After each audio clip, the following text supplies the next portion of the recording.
시작.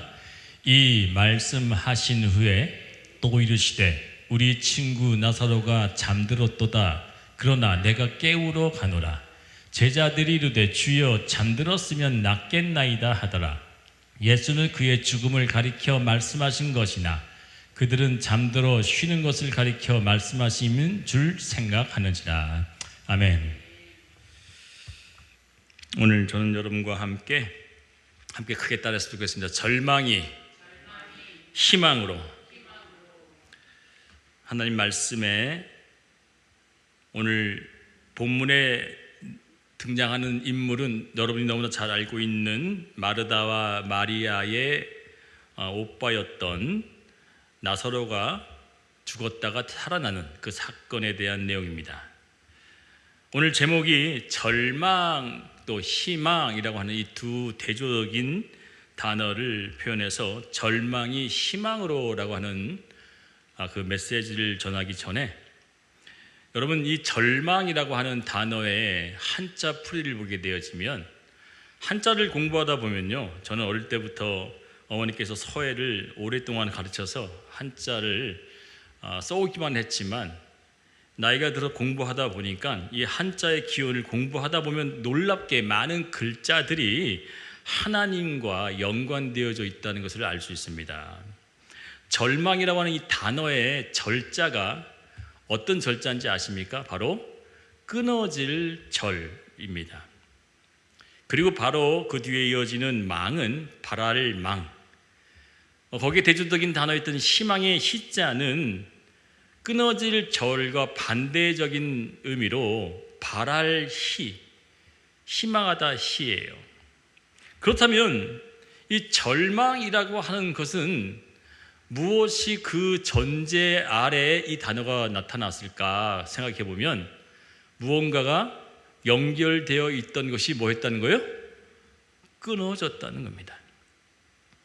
연결되어진 것이 끊어지게 되면 뭐 한다는 거예요? 절망한다는 거예요. 생각해 보겠습니다. 내가 건강에 연결되어 있어서 음식을 섭취하게 되면 건강을 유지할 수 있으면 그 음식이 내게 끊어지게 되면 뭐가 되는 거예요? 절망되는 거죠. 산소가 내 안에 들어와야 되는데 산소가 내 안에 들어오지 않고 그것을 의지하고 바라보고 내가 원했는데 그것이 끊어지게 되면 어떻게 되는 거예요? 내가 절망이 다가오는 거죠. 즉 내가 바라고 원하고 소원하는 것들이 나로 하여금 탁 하고 끊어지는 때 끊어질 절, 그때부터 절망을 느낀다는 거죠. 인간은 그렇다면 언제 절망을 느끼느냐? 세상적인 사람들이 절망을 느끼게 된 것은요, 먹고 마시고 붙잡고 얻어지는 물질적인 세계의 것들이 내 삶으로부터 끊어지면 그때 절망하는 거죠.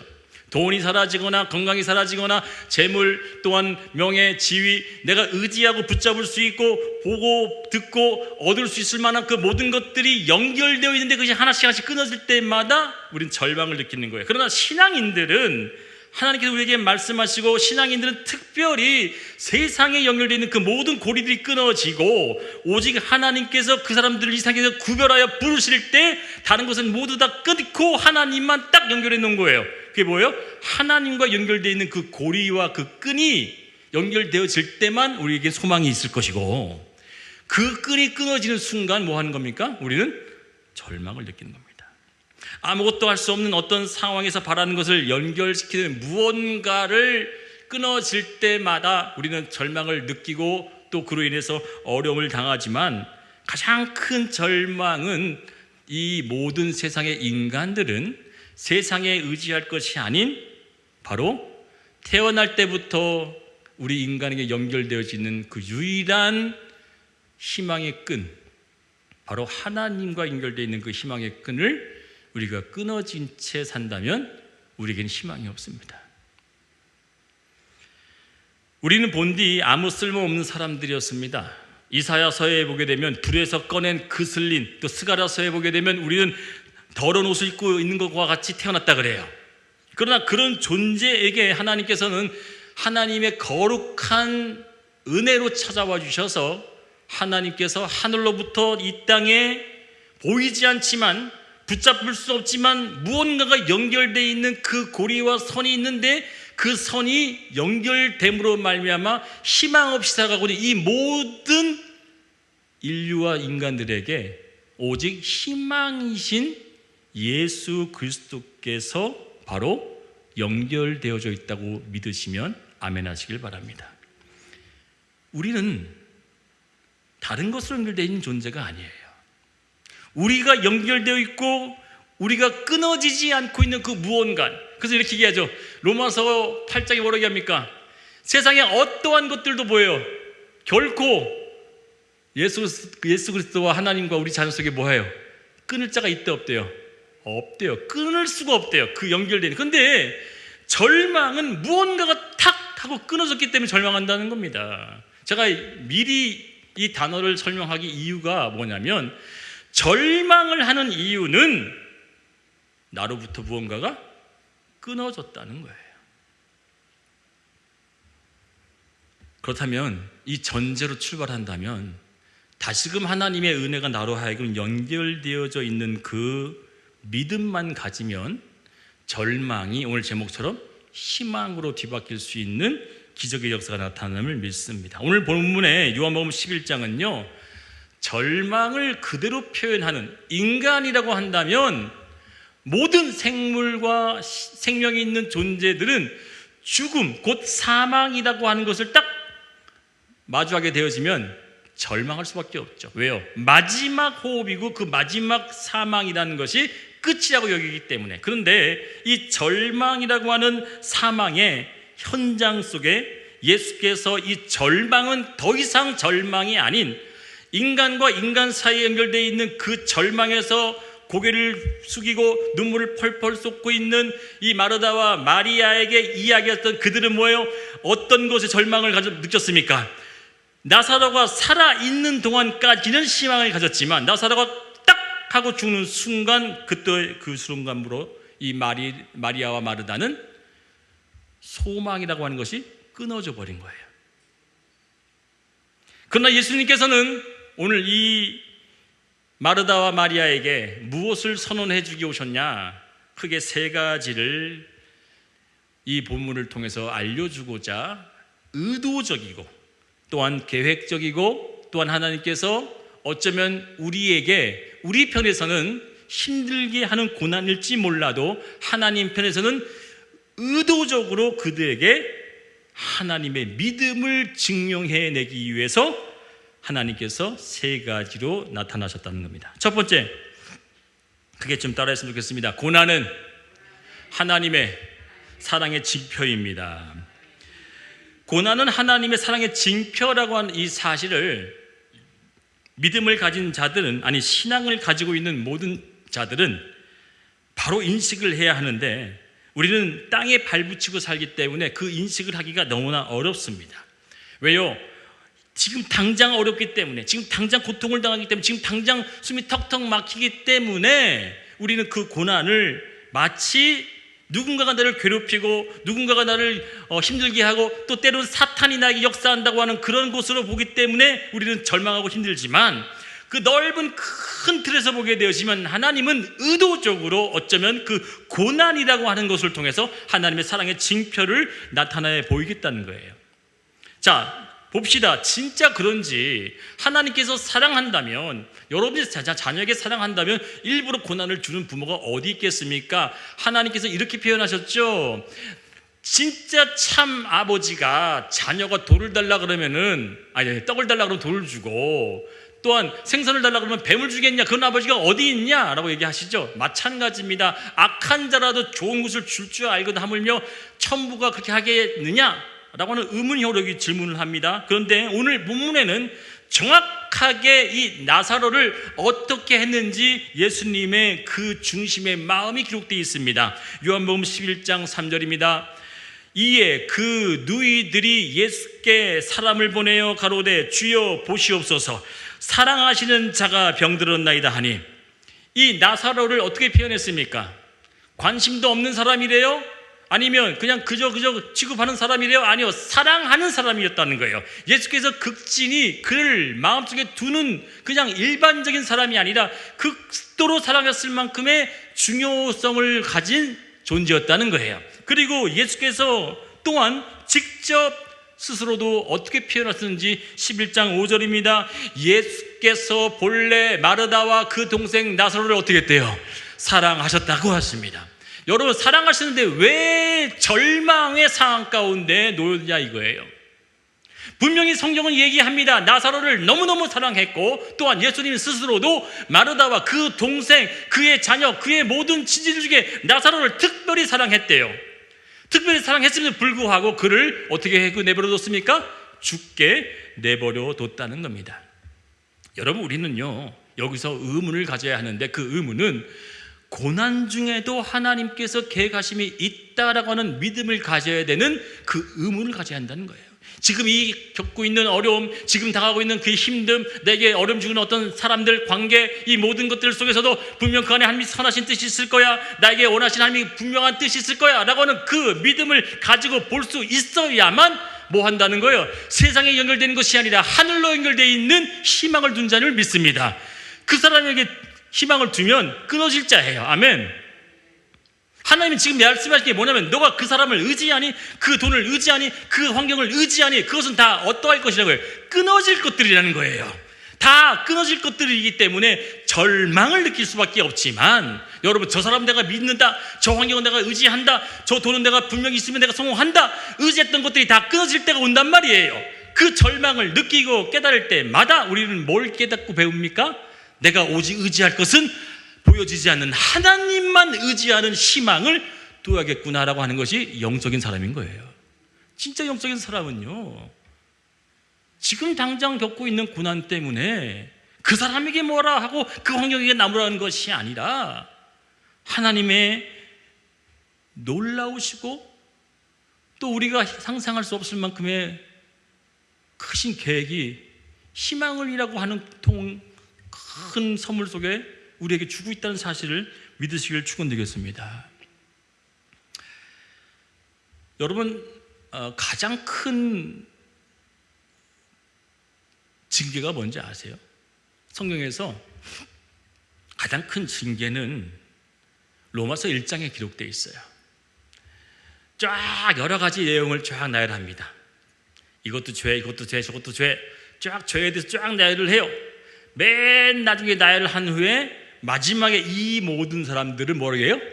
사형에 해당한다고 써 있어요. 사형. 사형이 뭐예요? 죽인다는 거예요. 영원히 죽인다는 거예요.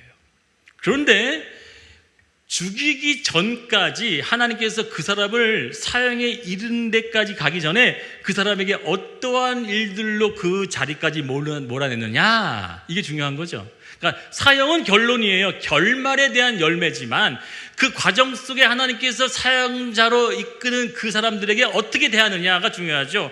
그럼 우리는 1장에서부터 하나님께서 어떤 마음으로 그 자를 대하는지 봐야 됩니다. 24절입니다. 제가 간략하게 중요 구절만 따왔어요. 같이 읽어요. 시작.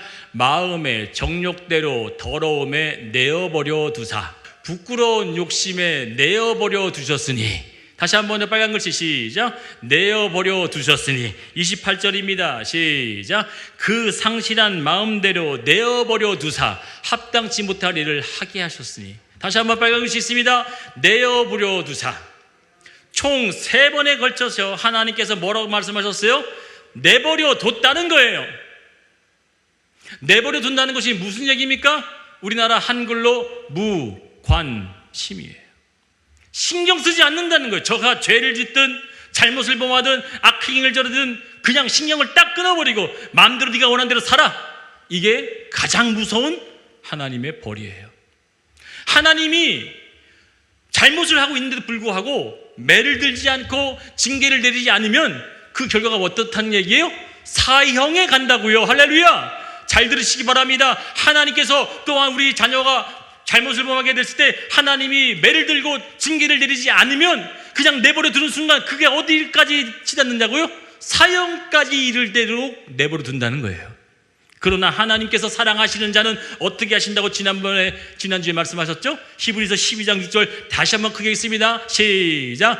주께서 그 사랑하시는 자를 징계하시고 그의 받으시는 아들마다 채찍질 하심이라 하였으니 너희가 참음은 징계를 받기 위함이라. 하나님이 아들과 같이 너희를 대우하시나니 어찌 아비가 징계하지 않는 아들이 있으리요.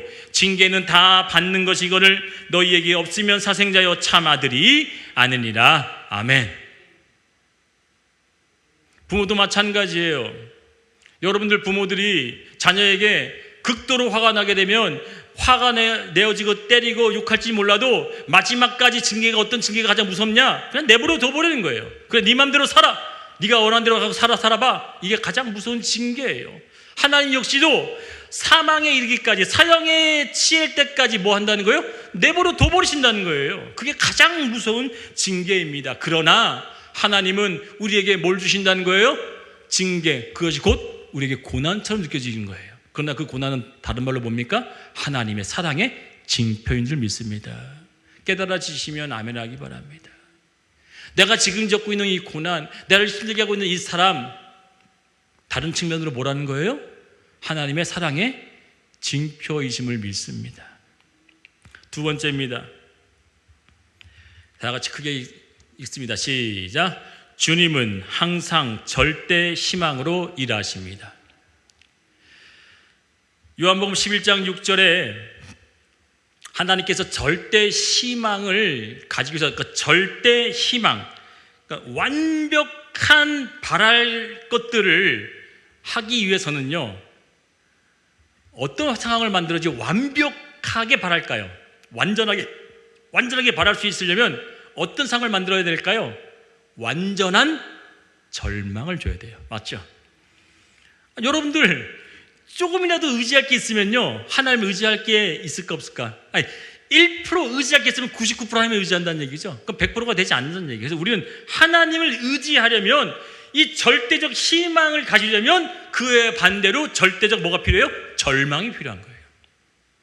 이것이 영적인 법칙입니다. 오늘 이 마르다와 마리아는요, 어디까지의 희망을 뒀냐면, 하나님, 지금 나사로가 살아있어요. 지금 병들어 지금 죽어가고 있지만 지금 아직까지 숨이 붙어 있습니다. 아직까지 호흡이 있어요. 심장이 뜁니다. 피가 돕니다. 라고 하는 현실적인 희망을 둘 때 하나님은 어떻게 했어요?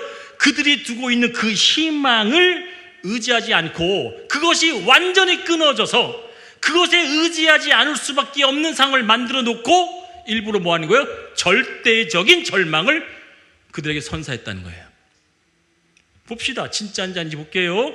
다 같이 11장 6절입니다. 같이 읽어요. 시작. 나사로가 병들었다 함을 들으시고 그 계시던 곳에 이틀을 더 유하시고. 여러분, 지금 당장 뛰쳐와줘도 지금 119 불러가지고 응급실로 막 뛰쳐 들어가도 지금 막 뭐 살까 뭐 죽을까 막 걱정할 판인데 예수께서 뭐 했대요? 일부러 이틀이나 더 유해서요. 그리고 가는 길이 이틀이에요. 그래서 총 뭐예요? 3일, 4일 더 걸린 거예요. 갔더니 어떻게 됐어요? 이미 죽은 지 3일이나 돼가지고 썩은 데가 풀풀 나버리는 상황이 돼버렸어요. 좀만 있어도 예수님, 조금만 우리 하인들이랑 같이 왔으면 그때 도착했어도 살아났을 텐데 라고 하는 그들의 희망은 어디였어요? 진짜 예수였나요? 아니면 나사로가 살아있는 그 현실이었나요? 우리 솔직해지자고요.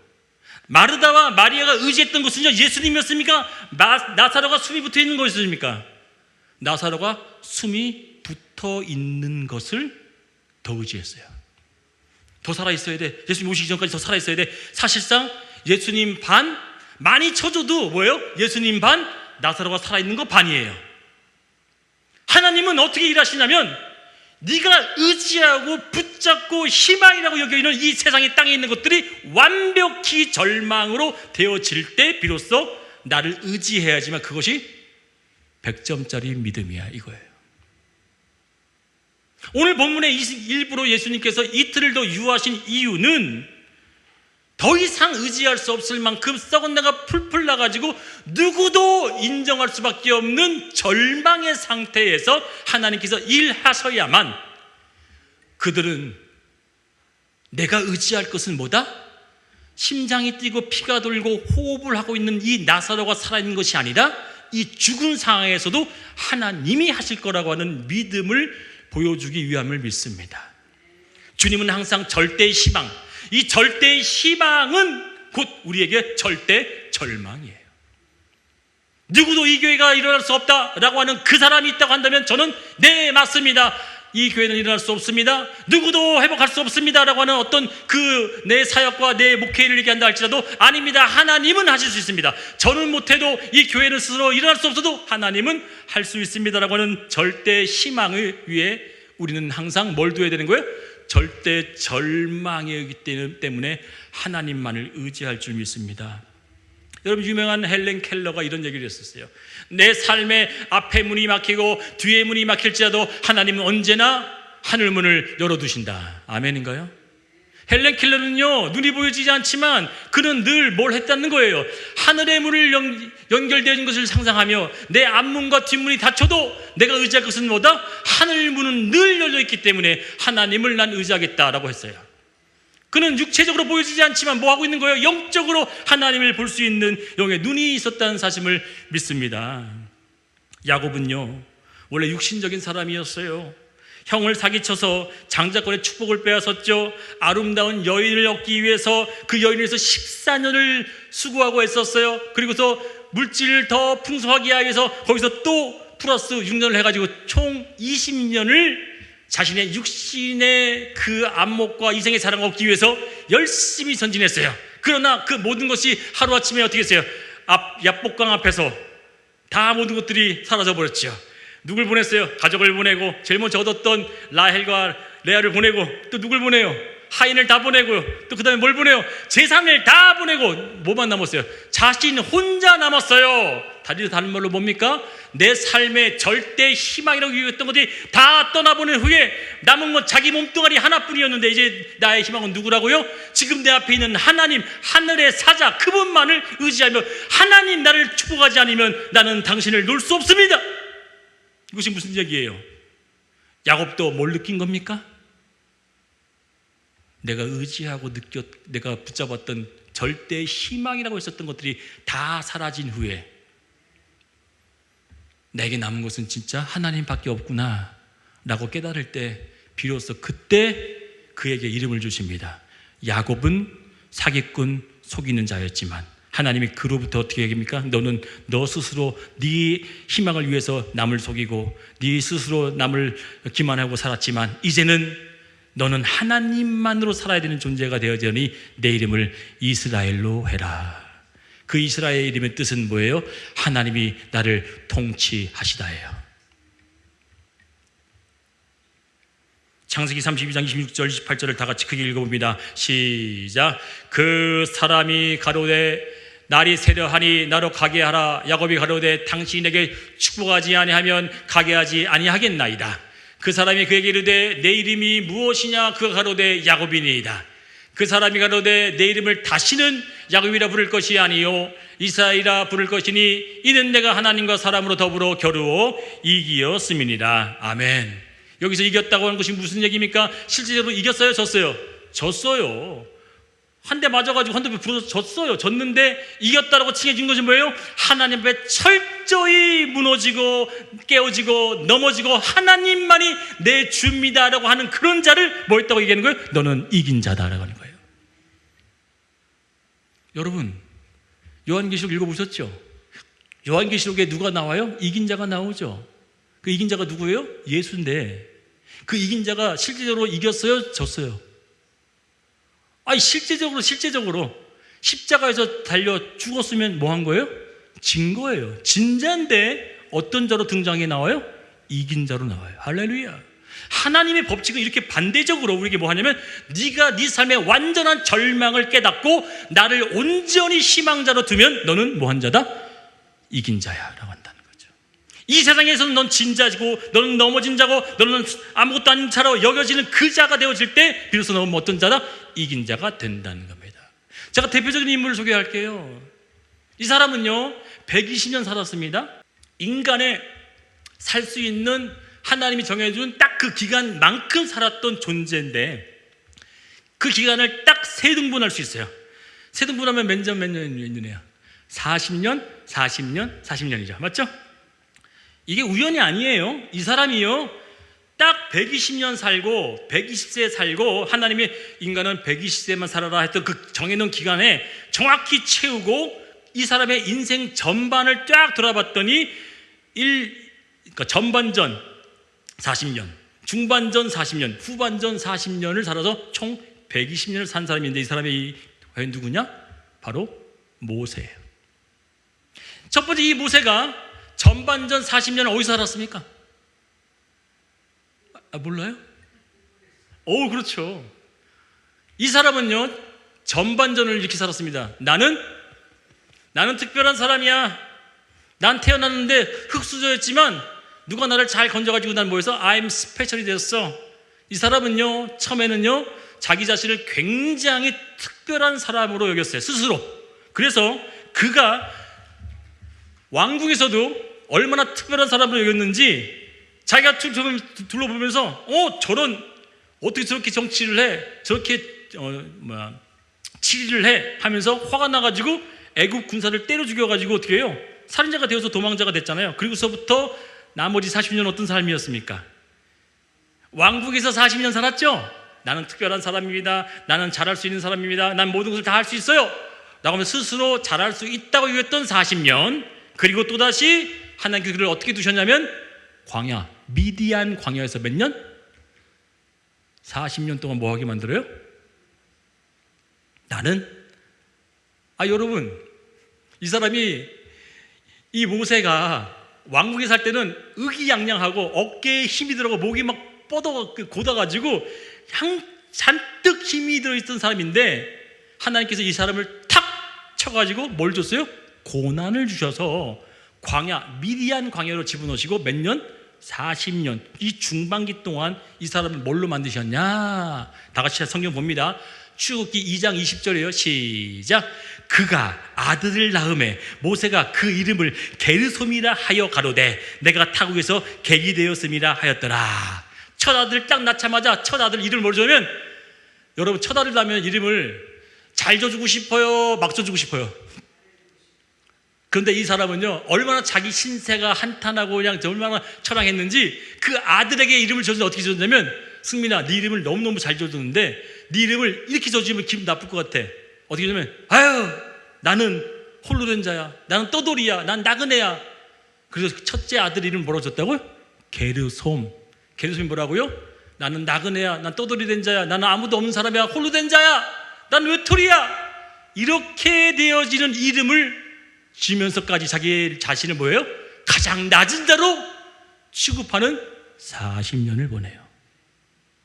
나는 특별하다고 하는 40년을 보냈고 하나님이 그를 탁 치고 나서 40년을 또 어떻게 보여요? 나는 아무것도 아닌 연약한 자입니다라고 40년을 또 보내고 누워요. 그리고 80세가 될 때 뭐예요? 그를 탁 불러서 나머지 40년을 그와 함께 하셨는데 이 40년을 그와 어떻게 함께 하셨을까요? 출애굽기 33장 그가 이렇게 자신을 고백합니다. 시작. 나는 하나님의 사람입니다.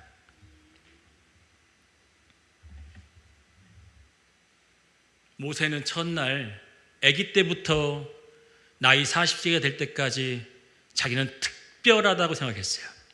이 앞에 있는 이 목사도 제가 딱 만으로 40대 이 교회를 개척했어요. 이 교회를 개척할 때 저도 어떤 생각을 했냐면 역시 나는 특별해. 나는 젊은 목사이기 때문에 하나님께서 잘 사용하실 거야. 그 교만과 그 마음이 어쩌면 모세와 비슷했던 것 같아요. 그러나 지금은 목회를 12년 해오면서 제가 가장 많이 느끼고 가장 많이 뼈저리게 새긴 것이 뭐예요?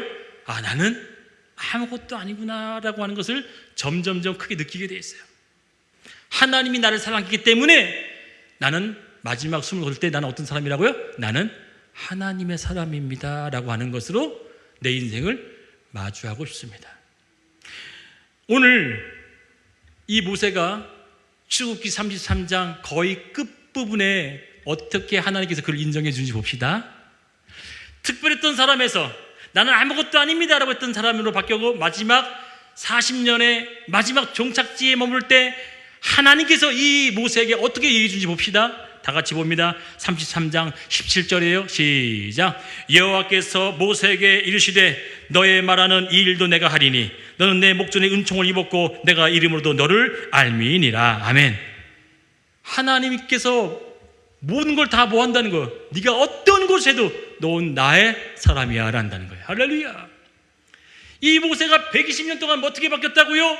특별한 존재에서 아무것도 아닌 존재에서 이제 하나님의 사람으로만 바뀌어지는 인생을 사는 것을 절실히 보여주면서 우리 모든 믿음을 가진 자들에게도 뭐 하는 거예요? 하나님을 바라보는 자들로 살아내라는 겁니다. 그렇다면 여러분 여기서 놀라운 비밀 하나가 숨겨 있습니다. 유일하게 딱 이 성경에 2명만 성경에 등장하는 인물들, 아니 이 세계에 태어났던 모든 인류 인간들 중에 딱 유일하게 2명만 죽음을 맛보지 않고 바로 하늘로 연결된 사람이 있었죠. 누구예요? 모세와 엘리야. 그 첫 번째 사람이 누구였습니까? 바로 죽음을 보지 아니하고 하나님과 바로 연결되어 들려 올라갔던 모세가 바로 첫 번째 사람이었다는 거예요. 사랑하는 여러분, 우리는 보여지지 않는 어느 날 예수께서 큰 나팔 불 때 어떻게 해요? 우리는 들려 올라가서 갑자기 공중에서 하나님을 만나는 날이 올 줄 믿습니다. 오늘 그 이야기처럼 모세의 이야기가 바로 우리의 이야기가 되어지기를 축원드리겠습니다. 세 번째입니다. 같이 읽어요. 시작. 하나님의 마음을 알아야 합니다. 이게 무슨 얘기냐? 여러분, 예수께서 나사로가 죽기를 바랬을까요? 살기를 바랬을까요? 그러니까 그의 예수님의 심경과 본심과 그분의 성품으로 나사로가 죽기를 바랬을까요? 살기를 바랬을까요? 살기를 바라셨겠죠. 그러나 그가 죽기를 내버려둔 이유가 있었어요. 그 이유가 요한복음 11장 4절에 기록되어 있습니다. 다 같이 볼게요. 시작.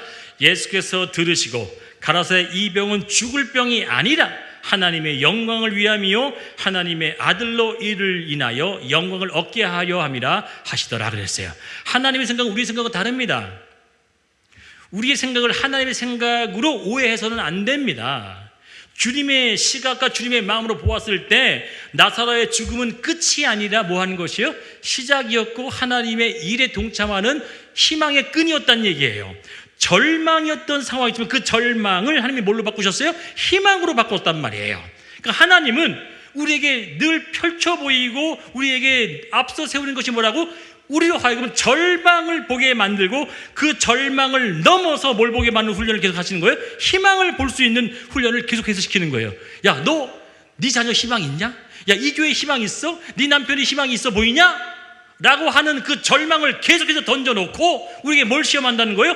그 절망 속에서도 하나님을 볼 수 있는 희망을 가진 자가 되어질 때 비로소 우리는 영적으로 하나님의 귀한 자녀가 된 줄 믿습니다. 그래서 예수님께서는요, 우리가 다른 게 뭐냐면 오늘 읽었던 본문에 11절 우리 읽었죠? 다시 한번 읽어봅시다. 예수님의 마음과 우리의 마음이 뭐가 다른지, 또 그 주변에 있었던 사람들의 마음과 또 예수님의 마음이 어떻게 달랐는지, 그 시대 2000년 전에 있었던 예수님과 함께 있었던 그 현장의 사람들의 마음들은 어떤 마음이었는지, 그리고 우리의 마음은 지금 그들과 다른지 같은지 봅시다. 다 같이 11절 읽습니다. 시작. 이 말씀을 하신 후에 또 가라사대 우리 친구 나사로가 잠들었도다. 그러나 내가 깨우러 가노라. 그랬더니 제자들이 뭐라고 해요? 아, 잠들었으니까 이제 깨우시면 되겠네요. 사람들은 뭘로 생각했다는 거예요? 그냥 그 액면, 예수님께서 말하셨던 그냥 잠들었다고 생각하는 것으로 받아들였지만 예수님께서는 그가 뭐예요? 죽었음을 의미했음에도 불구하고 그것을 받아들인 자가 아무도 없었다는 거예요. 이 얘기는 다른 말로 무슨 얘기입니까? 내 삶에 내가 의도적으로 절망을 던져준다면 네가 그 절망 속에서도 하나님의 희망을 볼 수 있겠느냐? 라고 하는 질문이에요. 이 시험을 통과해내지 않으면 하나님은 여러 차례 계속 집요하게 뭐 하는 거예요? 여전히 우리 삶에 그것을 이겨낼 수 있고 넘어서서 볼 수 있는 그 절망 뒤에 계신 하나님을 보라고 계속되어진 같은 족, 같은 유형, 같은 사람의 절망을 던져주는 거예요. 아멘 안 하시죠? 힘드시죠? 자, 봅시다. 이와 비슷한 사건이 또 등장합니다. 마가복음 5장에 보게 되어지면요, 회당장의 딸의, 야이로가 하는 회당장의 딸이 죽는 사건이 나오죠. 자, 이 죽는 사건에서도 어떻게 하느냐, 다 같이 함께 마가복음 5장 39절입니다. 같이 읽어요. 시작. 들어가서 저희에게 이르시되 너희가 어찌하여 허나하며 우느냐, 이 아이가 죽은 것이 아니라 잔다 하시니. 자, 하나님께서 역사하시기 전에 예수님께서도 지금 현장을 봤더니 현장은 죽었어요, 자는 거예요? 죽었어요. 절망이란 말이에요. 자, 보십시다. 지금 예수께서 도착했을 때 많은 사람들이 지금 눈여겨보고 있었던 그 현장은 현실적으로도 실제적으로도 뭐예요? 죽은 상태란 말이에요. 그러나 예수께서는 뭘로 봤냐면 죽은 걸로 보지 않고 뭐 했다는 거예요? 잔다라고 봤다는 거죠. 그랬더니 어떤 일이 벌어졌냐면 40절에 이렇게 합니다. 다 같이 읽어요. 시작. 저희가 비웃더라. 뭐 했대요? 참나, 저런 정신 나간 사람 다 있나? 저 미친 사람 아니야? 이미 숨도 안 쉬고 이미 입술도 파래지고 이제 피가 없어져가지고 하얘졌는데 이미 죽어서 시체가 다름없는데 잔다고? 저 웃긴 사람 아니야? 라고 하면서 비웃더라는 겁니다. 그때 예수께서 어떤 조치를 취했습니까? 다 같이 하이라이트를 크겠습니다. 시작. 저희를 다 내어 보내신 후 뭐 했대요? 그러나 뭐 했대? 예수께서 비웃던 자들을 뭐 했대? 다 내보냈대요. 그 자들은 뭘 경험할 수 없는지 아세요? 내어 쫓김을 당했던 자들은 어떤 경험을 못합니까? 놀라운 하나님의 영광을 볼 수 없었어요. 비웃고 조롱하고 의심했던 자들은 하나님으로부터 쫓겨나요 뭐 한다고요? 하나님의 영광을 볼 수 없었어요. 그러나 잡니까? 예, 잠든 자를 깨워주세요 라고 했었던 예수의 말씀에 의지했던 자들은 그 현장에서 하나님의 놀라운 기적을 경험하더라는 거예요. 사랑하는 성도 여러분, 이 하나님의 놀라운 기적을 경험하기 위해서는 예수님의 본심을 알아야 됩니다. 예수님은 늘 아버지가 원하시는 것들을 구하며 아버지가 어떤 것을 베푸실 것을 늘 바랬던 마음이 예수님의 본심이었어요. 아버지시여, 제가 이 장면을 어떤 장면이세요? 아버지시여, 여기 수많은 무리들이 지금 헐벗고 배고파하고 있습니다. 그러나 지금 제 손에는 작은 떡 5개와 생선 2마리 뿐이오니 이것을 복을 내려주셔서 이들에게 그 허기짐을 채워주옵소서 했더니 어떤 일이 벌어졌어요? 아버지의 마음을 헤아리니, 아버지는 베푸시고 선을 행하시고 가장 좋은 것을 주실 줄 아시는 하나님을 바라고 기대했더니 작은 물질에 놀라운 축복으로 말미암아 5,000명, 7,000명이 먹는 기적이 일어나더라는 거예요. 구약의 놀라운 또 다른 사건이 기록되어 있습니다. 이사야서에 바로 히스기야라고 하는 사람이 죽을 병이 걸렸어요. 아니, 죽을 수밖에 없는 그런 상황에 놓여있는데 이 히스기야가 아버지의 마음, 예수님의 마음, 하나님의 마음을 알고 그분께 어떻게 구했다고 기억하고 있습니까? 다 같이 38장 2절 3절이에요. 크게 읽어요. 시작. 히스기야가 얼굴을 벽으로 향하고 여호와께 기도하여 가로되 여호와여 구하오니 내가 주의 앞에서 진실과 전심으로 행하며 주의 목전에서 선하게 행한 것을 추억하소서 하고 심히 통곡하니. 뭐 했다는 얘기예요? 울면서 기도했대요. 무엇을 바라며? 아버지의, 다 같이 크게 따라합니다. 아버지의, 크게 해주세요. 아버지의 선하심을. 우리 교회가 벌써 12년째 외치는 게 뭐예요? 하나님은 선하십니다예요. 선하신 하나님께 주시는 모든 것들이 선함을 믿는다고 고백하고 있는 이 고백 속에 히스기야가 지금 무엇을 구하냐면 아버지 나에게 선을 베풀어 주옵소서. 아버지는 선하시잖아요. 그 아버지는 너무너무 선하신 분이시잖아요 라고 하면서 우리가 헤아릴 수 없는 그 아버지의 선하심을 목 놓아 울며 기도했더니, 자 보세요, 다 같이 크게 읽어요. 시작. 너는 가서 히스기야에게 이르기를 내 조상 다윗의 하나님 여호와께서 이같이 말씀하시기를 내가 내 기도를 들었고 내 눈물을 보았노라. 내가 내 수완에 15년을 더하고. 아멘. 뭐 했대요? 너의 눈물과 너의 기도를 내가 듣고 보았다. 그리고 그 선하신 하나님께서 뭘 베풀어 주시더라? 선을 베풀어 주셔서 15년이라는 기간을 더하여 주시더라는 겁니다. 한 명만 더 소개하고 말씀을 마치겠습니다. 하나님의 마음을 알아야 된다고 그랬죠. 절망이 희망으로 바뀌려면 마지막 이 세 번째가 중요해요. 하나님의 마음을 알고 그분을 찾아야 됩니다. 대표적인 인물이에요. 이 인물은 누구냐? 제가 가장 좋아하는 인물이에요. 바로 탕자예요. 누가복음 15장에 등장한 이 탕자는 뭘 느끼고 있었냐면 돼지 우리 속에서 주염 열매도 먹을 게 없었대요. 그것은 다른 말로 뭐예요? 절대 절망. 이거라도 의지할 수 있을 거라고 돼지 우리까지 갔는데도 뭐가 없어요? 먹을 만한 주염 열매조차도 없는 절대 절망의 상황에 놓였던 이 탕자가